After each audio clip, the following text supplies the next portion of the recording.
On est en plein cœur des vacances de la construction et d'ici la fin du mois d'août, d'ici la rentrée scolaire, il y a encore plein de gens qui prendront de belles grandes vacances, parfois prolongées, 1, 2, 3 semaines. Si vous en avez l'occasion, tant mieux. Mais on fait quoi lorsqu'on est propriétaire d'une piscine et qu'on s'absente pendant plusieurs jours? Eh bien, la réponse, c'est un peu comme vos vacances. Vous les avez préparées, alors votre départ, préparez-le aussi, avec quelques étapes à faire avant et aussi après vos vacances, et surtout trouver quelqu'un pour venir entretenir votre piscine pendant votre absence. Cette personne-là, on voudrait lui laisser une piscine dans les conditions optimales. Alors, vous avez vos devoirs à faire avant de quitter. Un test d'eau en magasin en prenant l'échantillon. On pourra balancer toutes les composantes de votre eau, un peu comme si c'était une deuxième ouverture de piscine.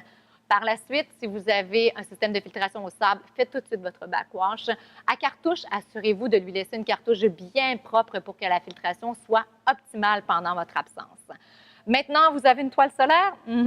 Mauvaise idée de laisser la toile solaire sur la piscine. L'eau doit respirer en tout temps. Alors, vacances égale remisage de la toile solaire. On va laisser la piscine à l'air libre. Et si vous avez une thermopompe, peut-être avez-vous tendance à vous baigner à 85 et plus, on pourrait réduire aussi la demande en énergie de la thermopompe sans la fermer au complet et que l'eau soit très froide à votre retour. Mais tout ça dépend bien sûr de la durée de votre voyage. Ce sera quand même à vous d'en juger. Pour la personne qui viendra s'occuper de votre piscine maintenant, on va lui rendre la tâche facile.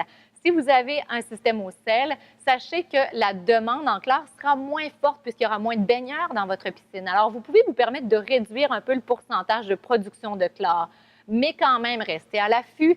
S'il y a une canicule, etc., il faut pouvoir pallier à tout genre de situation. Et c'est pour ça que vous aurez désigné quelqu'un pour venir chez vous aussi.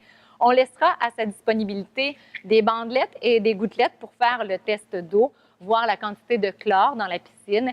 Et l'idéal pour maintenir un bon taux de chlore, utilisez les pastilles de chlore Texen. Ce sont des pastilles qui sont utilisées dans la trousse 2.0 de Trévis si vous l'avez. Des pastilles qui contiennent du zinc, donc empêchent la formation d'algues et elles sont comprimées, compressées hydrauliquement.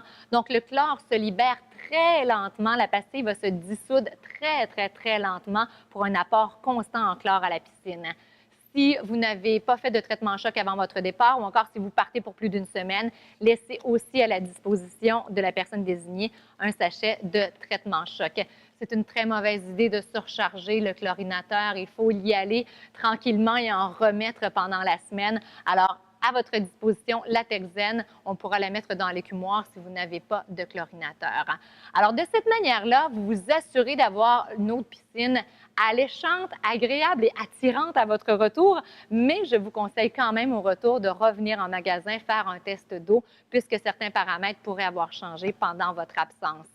Et si jamais l'eau de la piscine n'a pas survécu ou vous n'avez pas trouvé quelqu'un pour vous aider pendant vos vacances et qu'elle est peu reluisante à votre retour, eh bien, la trousse Gold de Trévis pourra vous rendre service en quelques heures seulement et vous retrouverez une piscine en état de baignade plus agréable à votre retour de vacances.